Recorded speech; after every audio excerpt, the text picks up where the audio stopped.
Vamos abrir nossa Bíblia no Evangelho de Mateus, capítulo 6.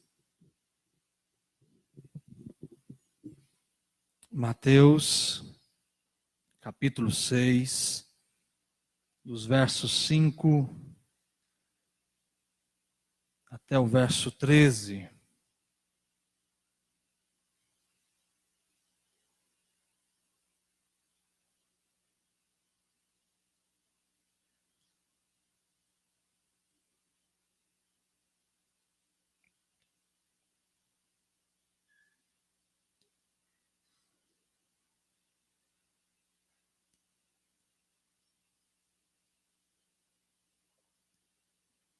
Mateus 6, dos versos 5 até o 13. E quando orardes, não sereis como os hipócritas, porque gostam de orar em pé, nas sinagogas e nos cantos das praças, para serem vistos dos homens. Em verdade vos digo que eles já receberão a recompensa. Tu, porém, quando orares, entra no teu quarto e, fechada a porta, orarás a teu pai que está em secreto, e teu pai que vem em secreto te recompensará. E orando, não useis as repetições, como os gentios, porque assumem que pelo seu muito falar serão ouvidos. Não vos assemelheis, pois, a eles, porque Deus, o vosso Pai, sabe o de que tendes necessidade, antes que lhe peçais. Portanto, vós orareis assim: Pai nosso que estás no céu, santificado seja o teu nome. Venha o teu reino, faça-se a tua vontade, assim na terra como no céu.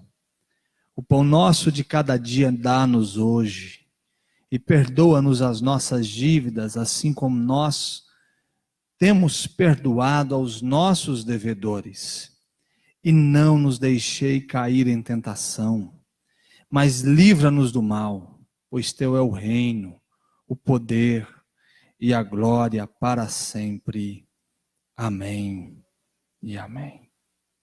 Ok? O Senhor Jesus está tratando nesse texto aquilo que nós chamamos do Sermão do Monte. É um momento onde o reino de Deus é apresentado de uma maneira tão bonita e tão diferente do que os judeus e as sinagogas haviam ensinado até esse momento. É uma nova perspectiva, entendimento do reino de Deus que está se estabelecendo a partir desses ensinos de Jesus.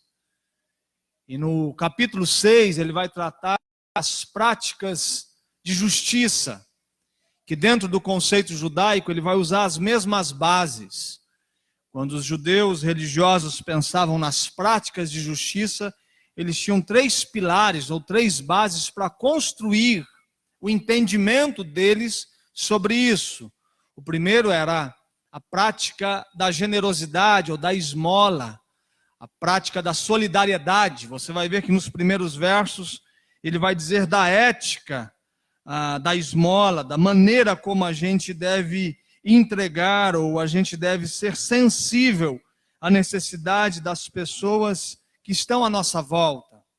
Ele vai dizer que essa prática não pode ser conectada à demonstração, porque ela é uma prática de amor e não de poder. A prática do amor faz com que eu faça as coisas por alguém e não faça com que isso vire notícia. O amor faz com que eu tenha condições de fazer alguma coisa boa para alguém, não querendo nenhuma recompensa, nenhum elogio por aquilo que fiz. Agora, a generosidade que está baseada no poder é alguém que usa dessa possibilidade, dessa facilidade de ajudar alguém, mas ele precisa de uma foto, ele precisa de uma notícia, ele precisa que isso seja dito para alguém, porque ele está visando não uma relação de amor com quem é beneficiado, mas ele está pensando naquilo como uma possibilidade de poder, de influência. E ele vai dizer que essa ética da esmola deve ser uma ética que a gente faz e a gente permanece com o secreto, que a gente não diz isso para ninguém, que a gente fica feliz e satisfeito com o entendimento que o Senhor viu. E o Pai que te vê em secreto, Ele te recompensa. A sua recompensa é a partir de um olhar de Deus por aquilo que você está fazendo por alguém.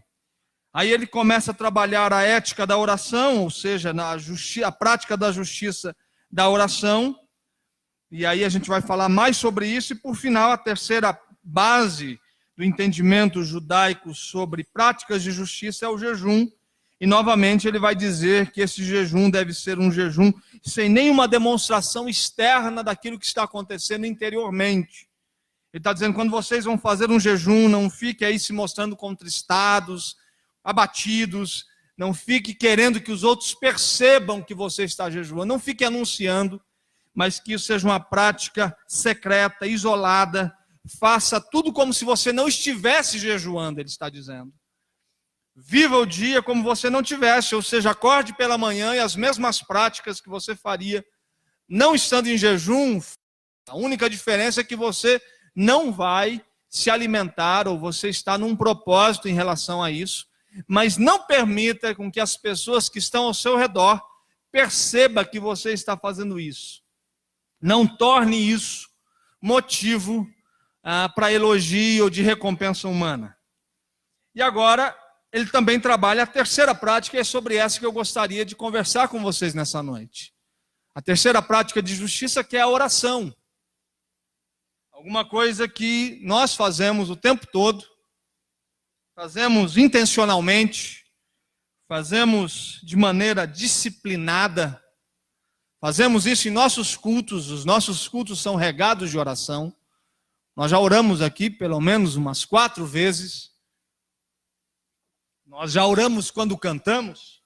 Nosso louvor com essas canções é mais do que simplesmente um louvor com uma bela melodia, harmonia e letra. Isso é uma oração, a gente está dizendo isso ao Senhor. A nossa oração, espécie de adoração. Orar pelo menos mais algumas vezes neste culto. Mas como deve ser essa prática da oração? Ela deve ser elaborada, como ela deve ser entendida. E é isso que Jesus está ensinando. E a primeira coisa que ele está rompendo é dissociando a ideia de oração como um ajuntamento de palavras. A primeira coisa que ele vai dizer é que orar não é simplesmente falar. Ele leva a gente a pensar na oração como um cenário, como um ambiente. O que ele está dizendo? Fala, então é o seguinte, você vai orar, está animado para orar, aquela coisa, agora eu vou. Então vamos ver o cenário disso. Vamos ver qual é o ambiente para que isso aconteça. Pega a chave do seu quarto, entra, tranca a porta, e nesse ambiente íntimo, você começa a orar. Ele não está falando em falar. Daqui a pouco eu digo sobre isso. Ele está falando que nesse ambiente de intimidade é onde a oração acontece. Existe um ambiente mais íntimo do que esse retratado por Jesus, do que essa imagem que ele nos leva a pensar? Pensa qual é o ambiente mais íntimo da sua vida. O lugar onde você é visto somente por você. Quando você quer se esconder do mundo, onde é o cenário? Um lugar onde só você consegue se ver daquela forma. Quando a gente pensa num ambiente íntimo de amor, qual é o cenário que se estabelece à nossa frente? O que Jesus está dizendo é que oração é um cenário de intimidade. É um cenário de encontros profundos do coração. Ele está dizendo, se você quer encontrar Deus, você pode fugir do ambiente público e aprenda a encontrá-lo no ambiente privado, reservado. Aprenda a se encontrar com Deus a partir daquilo que o profeta vai nos dizer. Dentro de uma afirmação que o próprio Deus está falando da relação. Buscar-me-eis e me achareis quando me buscardes de todo o vosso coração. Aprenda, nesse cenário da intimidade, do privado, de uma relação onde ela se estabelece não porque estão me olhando, mas é porque eu sei com quem eu estou me encontrando. Esse ambiente da certeza de fé, onde não tem nenhuma predisposição religiosa, não tem um templo, não tem um santo, não tem toda uma liturgia que colabora para o encontro, não tem ninguém promovendo, intensificando, colocando medo, mas numa predisposição, num ímpeto do Espírito, você se coloca nesse cenário de intimidade. Oração é um encontro íntimo. É um encontro profundo. É onde o Espírito de Deus visita as áreas mais ocultas do nosso ser. Onde os caminhos do nosso coração são encontrados pelo Espírito. Ele está dizendo isso dentro de uma cultura profundamente religiosa. Ele está dizendo isso para judeus que têm uma liturgia, uma preocupação com o ambiente público, com a forma de fazer as coisas. E agora ele tira esse encontro com Deus da sinagoga. Ele tira isso do sábado. Ele tira isso do encontro público. E ele diz, entra no teu quarto e fechada a porta. Tranca isso. E aí você fala com teu pai. E aqui é um outro rompimento que daqui a pouco eu falo. E olha para o alto e fala, você vai falar com teu pai. Ele está também desconstruindo um caminho que não era conhecido. Ou que era conhecido, mas agora um novo caminho é aberto a partir do entendimento da paternidade. A outra coisa é que ele diz o seguinte, e o teu pai que vê em secreto. Engraçado isso. Por que ele não falou o teu pai que te ouve? A gente não pensa que orar é falar, não é? Vamos orar, aqui que você começa, eu tenho que falar alguma coisa. Ou alguém vai ter que falar alguma coisa. Se eu chamar vocês daqui a pouco para uma oração, eu falo, vamos orar, gente. E todo mundo fica de pé. E aí eu fico aqui 3 minutos em silêncio. Vocês vão ficando apavorados. Não é? Olhando para o lado. O incômodo bate. Será que ele está passando mal? A pressão dele baixou? Porque a gente pensa que orar é simplesmente falar. E aí vem Jesus e diz, o teu pai que te vê. Engraçado isso, né? Ele não está dizendo o teu pai escuta. Ele está falando que oração é um coração que Deus sonda e não um ouvido de Deus aberto para palavras que são jogadas para ele. Ele está dizendo que oração não é como os hipócritas, os religiosos estavam entendendo que era pelo muito falar, por vãs repetições. Mas ele está dizendo que a oração é um ambiente onde o olhar de Deus chega. É quando Deus vê a gente. É menos palavras e mais coração. É uma experiência para além das palavras. É uma experiência de presença. É uma experiência de um olhar. É uma experiência de afeto que ele vai traduzir isso pela maneira como ele nos convida a chamar Deus a partir da oração. Quem aqui tem filhos? Vou fazer você lembrar daquelas madrugadas que o seu sono eram bem leves, né? A gente dorme até ser pai, até ser mãe. Depois que a gente tem filho, a gente não tem mais nenhuma noite assim, aquela noite tranquila. De vez em quando a gente acorda assustado, né? Mesmo quando cresce. Mas eu quero te lembrar, você, que os seus filhos já cresceram.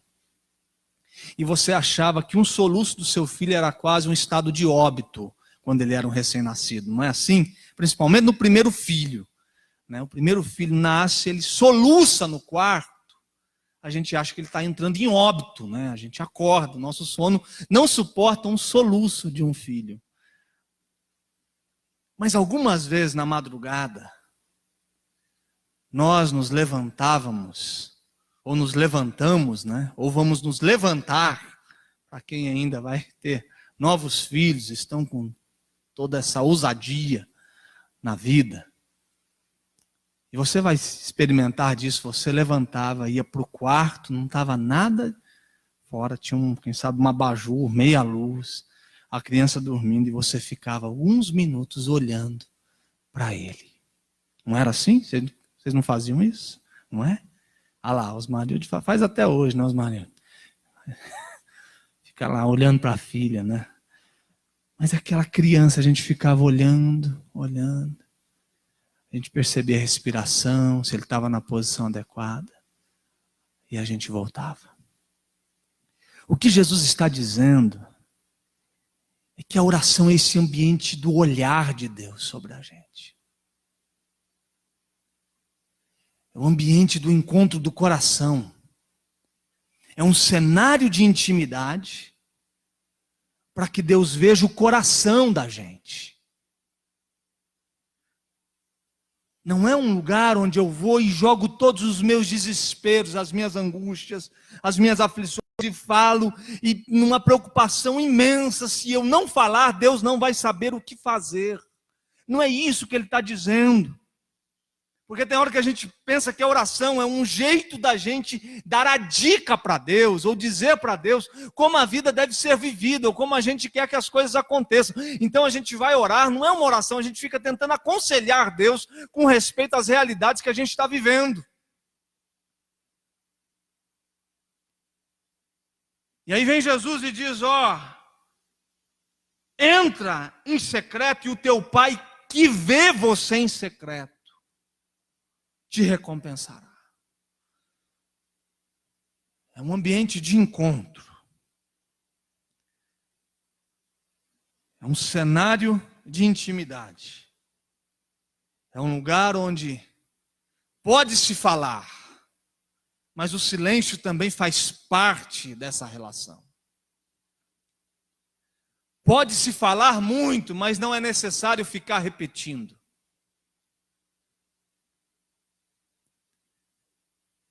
Pode-se falar todas as suas aflições, mas saia com a certeza que Ele te viu.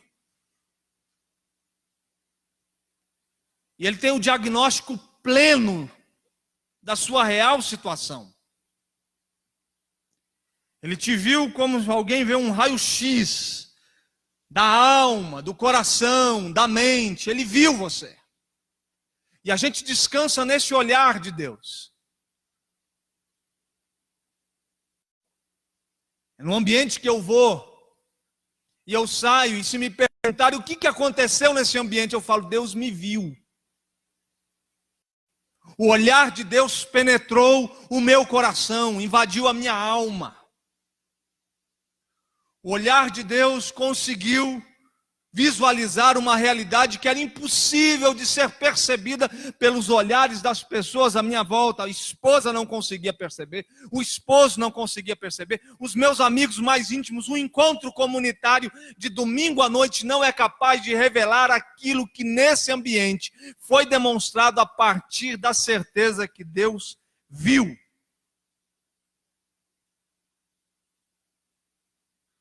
E aí no verso 9, ele começa a ensinar a oração. E ele começa rompendo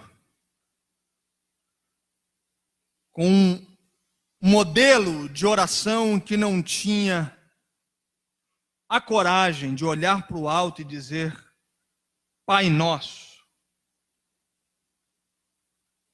Jesus abre o universo para uma nova forma de relacionamento.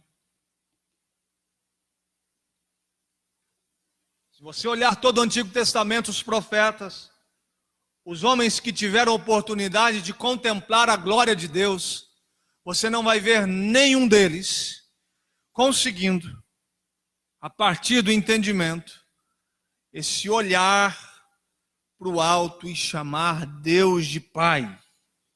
Eles chamam Deus por vários nomes, com vários significados, mas eles não arriscam isso.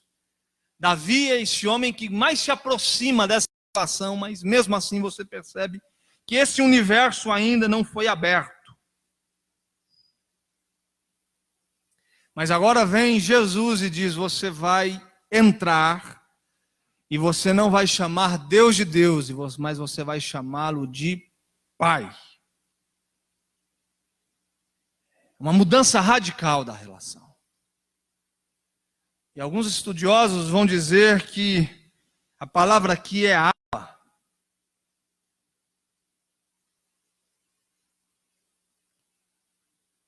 É o balbuciar de um bebê. É um leve movimento de um recém-nascido, impotente, vulnerável. Sabe aquela mexidinha? Novamente eu quero recordar aqui a maternidade, a paternidade. Sabe aquela, quando você imaginou que ele começou a falar e ele estava destravando os lábios, mas você imaginou que ele estava dizendo alguma coisa e ele fez mamá. Você lembra disso? Ele falou, está falando mamãe, ele não estava falando mamãe coisa nenhuma. Mas você achou, papai, ele não estava falando papai. O máximo que ele estava pensando era no papá, não no papai. Mas você imagina. O que Jesus está dizendo que mais se aproxima esse balbuciar. É uma linguagem íntima de um ser vulnerável que não consegue articular um raciocínio, que não domina a linguagem, que consegue romper com esse aspecto da fé, mas numa relação como de uma criança que pelo cheiro sente a segurança de um pai que se aproxima, de uma mãe que chega perto. É assim que a gente responde à relação da oração. Não é uma coisa misteriosa. O filho está aqui numa sala chorando, já aconteceu isso com a Jo, né?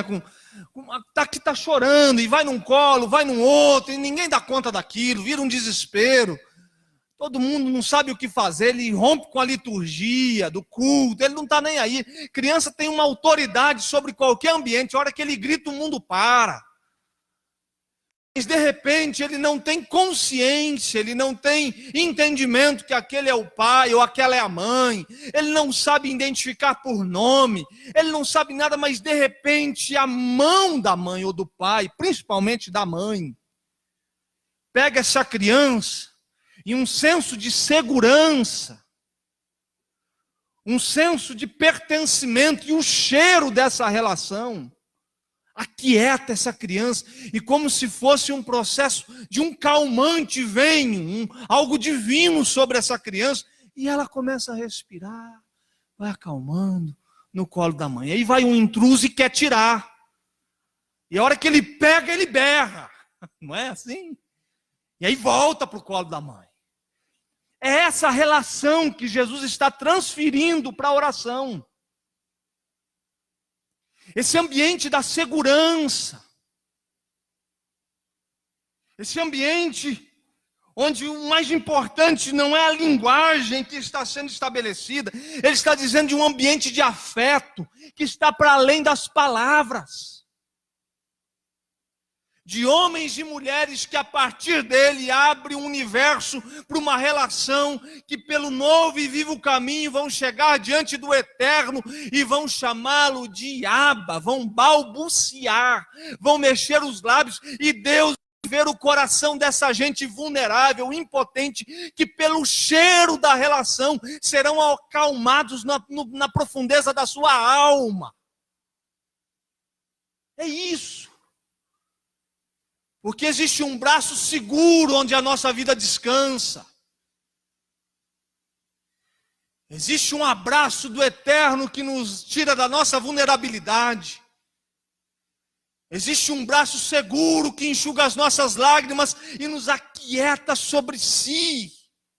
Quantas vezes essa linguagem bela, esse quadro belo pintado pelos relatos bíblicos de Deus como uma mãe segurando os seus filhos com muito amor,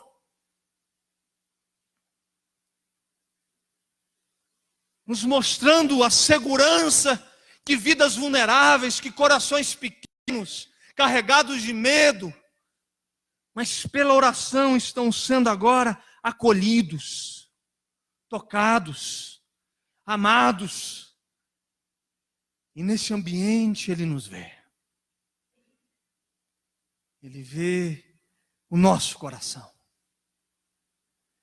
E no olhar e nos braços do Senhor, por meio da oração, nós vamos descansando. Nós voltamos a respirar de maneira adequada. Nós começamos a balbuciar pelo Abba, a chamá-lo sem mesmo saber distinguir o seu nome. Mas a gente vai, e ele vai vendo a gente. E aí ele começa a nos dizer sobre a oração do Pai Nosso, tratando as angústias da alma. Ele fala sobre 4 angústias, que eu vou passar rapidamente, que leva a gente a orar. No verso 10 ele vai dizer: venha o teu reino, faça-se a tua vontade, assim na terra como no céu. A primeira angústia nossa é a angústia de sentido da vida. E ele está dizendo: o reino de Deus vai invadir todas as esferas da sua vida e dará sentido para a sua história. É no reino de Deus que a sua história entra em harmonia, onde a sua história é justificada, onde você entra no eixo. É o reino de Deus que entra nesse mundo quebrado, nessa história partida, e vai fazendo com que tudo faça sentido.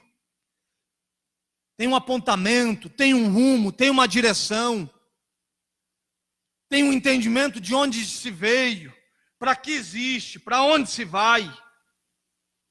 Um reino que invadiu todas as esferas da minha vida, que me fez ter a compreensão do que é ser pai, do que é ser esposo, do que é ser amigo. O reino de Deus que invade todas as nossas esferas e dá sentido, e a gente começa a olhar para o dinheiro e ver qual é a participação dele na minha agenda. Eu consigo entender o mundo a partir do reino de Deus, um reino de amor, um reino de paz, um reino de justiça, de misericórdia e de perdão. Quando ele está dizendo vem o teu reino, ele está dizendo o seguinte: essa angústia da alma, de senso de sentido, de saber para que se vive, é rompido a partir do instante que o reino de Deus se abre diante de nós e a gente consegue perceber qual é o significado da vida. O segundo aspecto, no verso 11, ele vai dizer dessa angústia, a angústia dos desejos. Ele fala de um desejo saciado, de uma satisfação que a gente vai encontrar em Deus, de uma oração que vai aquietar o corpo e a alma. Os desejos serão saciados nele. A nossa fome de existência, de significado, será saciada nele. Alguns dizem que aqui é uma alusão ao maná, aquele presente diário. Outros vão dizer que Jesus está tratando de algo mais profundo. Ele está falando do pão do sábado. Ele está dizendo o pão nosso aqui, ele está interpretando a partir da sexta-feira do maná, que era pão dobrado, a certeza da satisfação contínua, que agora a gente encontra nele. Ele passa a ser o nosso pão do sábado, o descanso dos desejos, a satisfação plena. Depois ele vai abrir um outro horizonte, nos dizendo que aquele que quer ter vida abundante só poderá encontrar nele. Eu vim para que tenham vida e vida em abundância.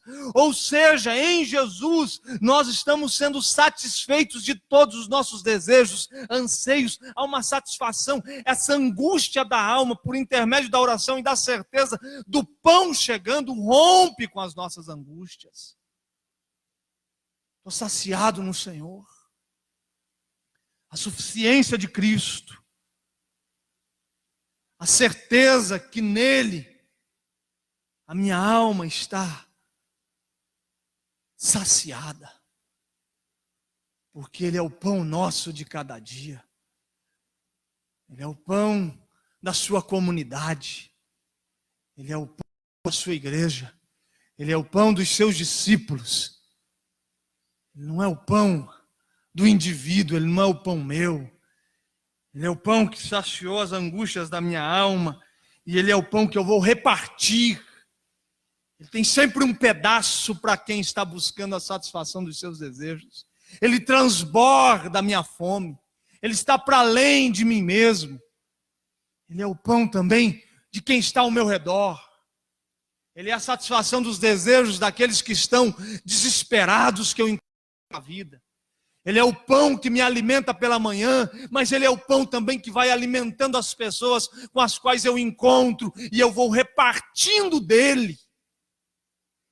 Ele multiplicou o pão, aí no outro dia todo mundo estava dizendo, e aí a padaria vai funcionar hoje, vai ter pão fresquinho, pão quentinho. Ele falou, bem, se vocês não entenderam nada, eu sou o pão da vida, vocês vão comer de mim, comam de mim, se alimentam de mim, e vocês vão ver que a partir desse processo, vocês começam a alimentar outras pessoas.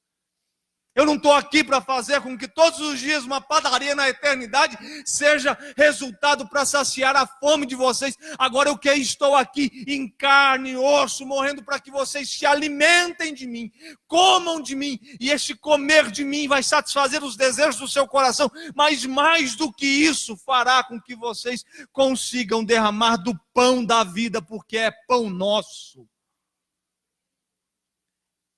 É pão comunitário. É pão para os meus vizinhos, é o pão para os meus filhos, é o pão para a minha família. Em uma sociedade marcada pela busca, pelos desejos, pelo prazer, a qualquer custo, onde a psicologia vai dizer aquilo que te dá prazer, faça, onde não há limite, que você deve fazer o que vem ao seu coração, que você deve realmente se permitir viver. Vem Jesus e nos dizendo que ele é a fonte de desejo, que ele mata a fome da angústia da nossa alma. A outra angústia que ele vai tratar na oração está no verso 12. Perdoa-nos as nossas dívidas, assim como nós temos perdoado aos nossos devedores. É o peso da culpa. Esse perdão que faz com que esse sentimento de inadequação saia de mim. Eu não chego mais diante de Deus dizendo que eu não estou apto para a relação. Eu chego diante do Senhor sem culpa, porque eu chego diante dele como um ser perdoado. A régua que o Senhor vai medir para estabelecer a oração, a relação por intermédio da oração, não é uma régua moral, de perfeição, religiosa. A régua é o perdão. é de gente que se arrepende profundamente. De gente que se dobra diante da perfeição do Eterno. De gente que reconhece que os seus méritos não são capazes de construir essa relação perdida. De gente que vai chegar não olhando para si mesmo. De gente que nunca vai chegar de cabeça alta. Mas gente que vai chegar diante de um Deus Santo, com a cabeça encurvada, em silêncio, com o coração quebrantado e contrito. Gente que vai chegar diante dele pedindo perdão, mas que vai olhar para o lado e vai perdoar também. A oração é um ambiente onde a minha culpa é arrancada, mas eu também vou rasgando as promissórias de todos aqueles que tiveram uma dívida moral, emocional comigo.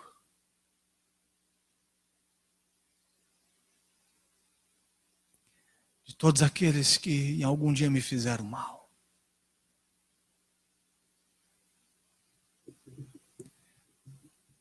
A gente não vai cobrando, mas a gente vai perdoando. Teve um dia aqui pela manhã que eu contei uma história de perdão para um homem que um dia numa sala tentou me bater, ele e mais um outro. Vieram para cima e eles só não me bateram porque eu não reagi. Eu fiquei sentado. E eles vieram com toda a força, com sangue no olho.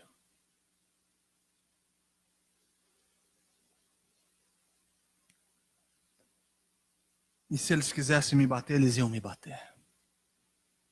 E eu não levantaria minha mão para nenhum deles. E depois de um tempo eu precisei de um profissional. E um desses homens estava passando por um período onde ele não tinha o que comer. E foi para ele que eu liguei. E um dia ele trabalhando no ambiente que eu pedi para ele trabalhar, eu pude sustentá-lo por uns 3 meses com aquele trabalho. Ele olhou para mim e falou bem assim: eu não faria o que você fez por mim. Eu não faria o que você está fazendo por mim. Tinha alguns dias que ele falava: me dá R$5 para eu colocar gasolina na minha moto para eu poder vir trabalhar amanhã. E eu dava. Eu ajudei ele a alimentar a sua família por 3 meses. Na sexta-feira, eu andando, eu cruzei essa pessoa. Ele estava longe, ele fez a volta e parou. Falou: eu estava com uma saudade de você. Qual é o endereço onde você está pastoreando? Eu quero ir lá. Eu não posso cobrar nada de ninguém porque eu fui perdoado. Eu não posso exigir nada de ninguém porque eu recebi o perdão. Pode baixar, Léo, por gentileza. Eu não posso pedir nada a ninguém no sentido de refazer uma dívida de culpa, porque a oração me leva a um lugar onde eu sou aceito mesmo não sendo adequado. E aí eu preciso andar pela vida aceitando gente inadequada. Por quê? Porque eu entrei por um ambiente onde eu não deveria entrar. Eu entrei por graça e por perdão. E porque eu entrei nesse ambiente, eu não tenho mais o direito de colocar obstáculos de impedimento.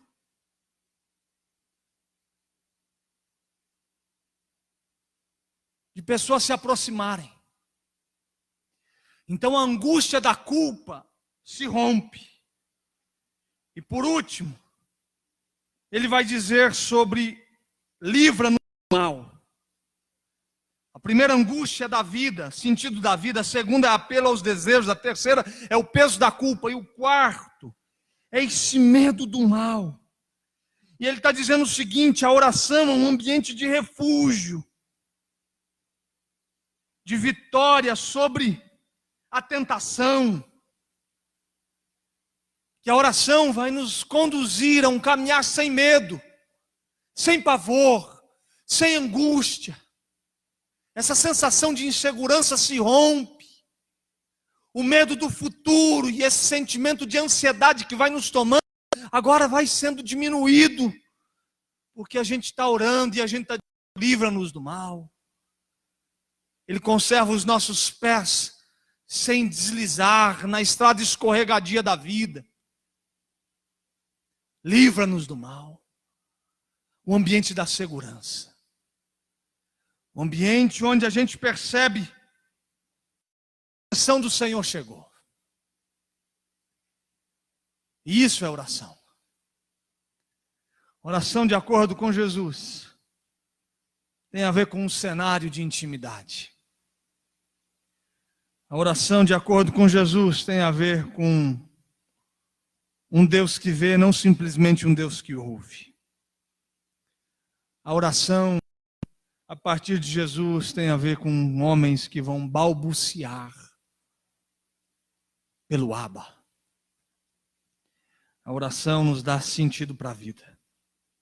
Sacia a nossa fome, arranca a nossa culpa e tira de nós todo o mal. Amém. Que o Senhor nos leve à oração. Que o Senhor leve você a um trancar de portas, a entrar no seu quarto. E quando eu digo isso, eu estou falando de uma linguagem figurada. Eu estou falando de um encontro que pode acontecer na rua, no carro, mas que o Senhor nos leve a orar. Amém?